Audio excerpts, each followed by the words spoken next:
Welcome to our new episode of GW Recap. I'm your host, Cardell Dudley, and as you can see, pretty much explains it all. George Washington dominates crosstown foe American 107-67, and it was dominant in every phase after a slow start between both teams, where neither team could get offensive rhythm to begin the game.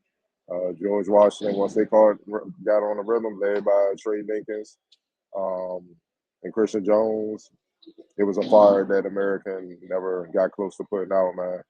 Um, George, GW's led by Tre Dinkins, who posted the game high 23 points on 7 and 9 from deep. Let me repeat that: 23 points and 7 and 9 from 3-point range. Also had the 2 rebounds and 2 assists.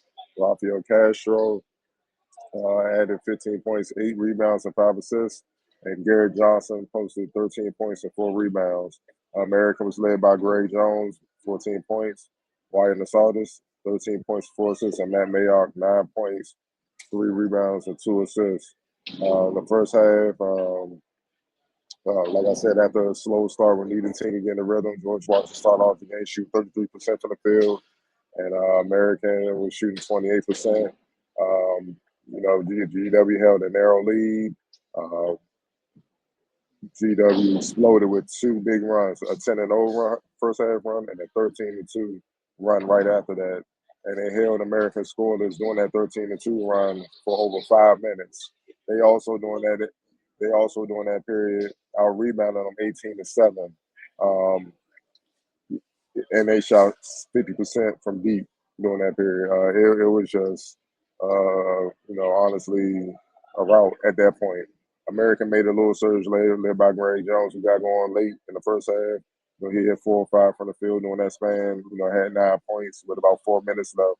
But ultimately, GW never really was threatened. They took a 51-35 halftime lead. At that point, Tre Dinkins at half had 14 points for 4-6 from deep.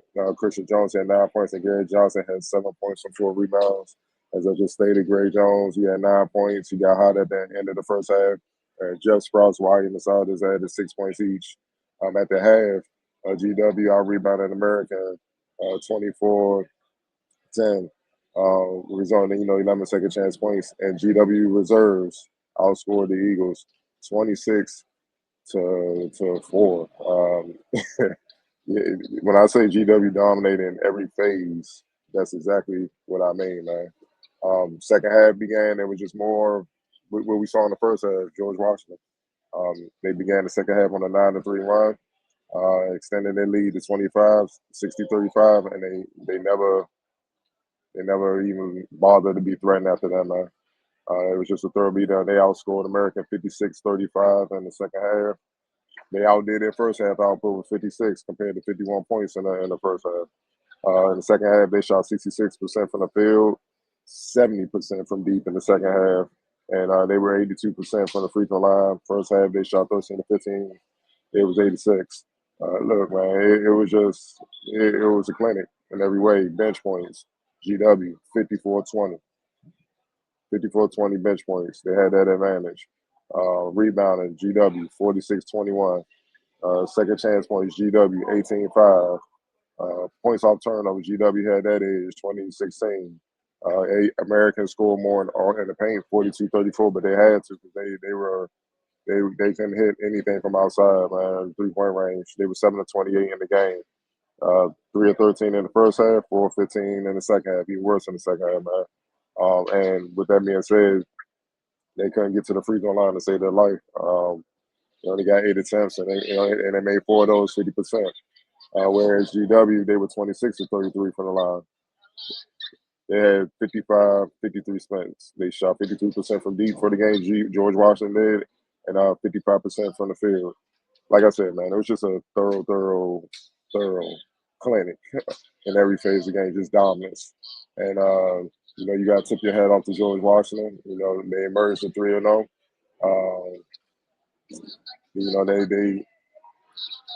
They have a lot of preseason hype with a lot of preseason all conference players being selected.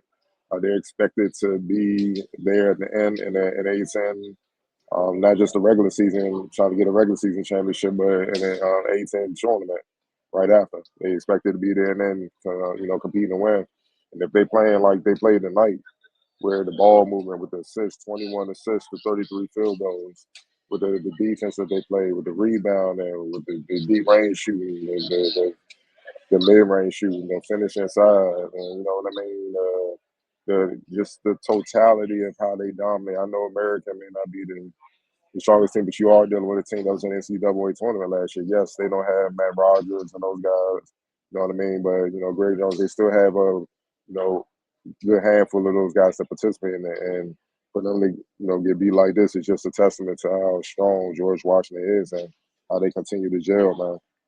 And they're deep. They can play 10+ guys, and and they all bring something to the table. Something different. So it's hard to account for if you don't have a lot of depth on your team, which American tonight showed that they really didn't. At least compared to George Washington, it's hard to match up with them, man. And then you had somebody just blazing highlight like Dinkins was, where he just couldn't miss. Even when he missed, he couldn't miss. Like it was one of those nights, man. Like where he literally shot 7 to 9 from deep, which was his field goal ratio as well, 7 to 9 from the field. It's just nothing you can do, man. It's just a balanced attack. The defense was on point, and they got out of here with a down the win. Obviously, I know Caputo and those guys gonna find something to feel like they need to get better as they move forward. But GW and they clicking, man. They clicking, and the scary thing is, yes, they still have room to improve. So all in all, man, it was a very, very, very impressive win. From George Washington and the way they did it. That's what made it impressive. For me, want to add something new. What I'm saying? I guess the play of the game is pretty obvious. You know what I mean? It's you got to go with Dinkins. You got to go. It's pretty obvious. You got to go with Dinkins. With the way he dominated the game. Just shooting the ball, and it wasn't just like him coming off a lot of pin downs and screens to get open. He was breaking dudes down, hitting step back threes with the shot clock running down. When I mean he was high, he hit threes every which way possible, all over the floor. And the American really couldn't stop him, man. They had short, quick guards to try to stop him. They had guys with length. They tried to trap him. Nothing worked, man. When he got daylight, he knocked him down. And once he got blazing like that, pretty much opened things up for everybody else to do what they did, man. So, got to give him play of the game. And to me, the X factor of the game, I'm gonna have to probably go with Gary Johnson. 13 points, 4 rebounds, 3 of 7 from deep. 5 of 13. But he had a few shots that were in and out as well. He had a dunk that was in and out that he missed, and he had a couple threes that were literally midway in the basket and popped right back out, man. So, but his 13 points off the bench was huge. And obviously being 6'8", 220, man, was versatility defensively. He gave American problems on that end as well, man. So, yeah, player of the game, Tre Dinkins, and X Factor, Gary Johnson. Gonna definitely have to roll with that. George Washington proves to 3-0. The next game will be Saturday here at home. We'll play Old Dominion at 6 p.m. Should be interesting game as well in that matchup, man. So check back with y'all on Saturday for another episode of GW Recap. Again, I'm Scott L. Dudley. Appreciate you guys for joining me.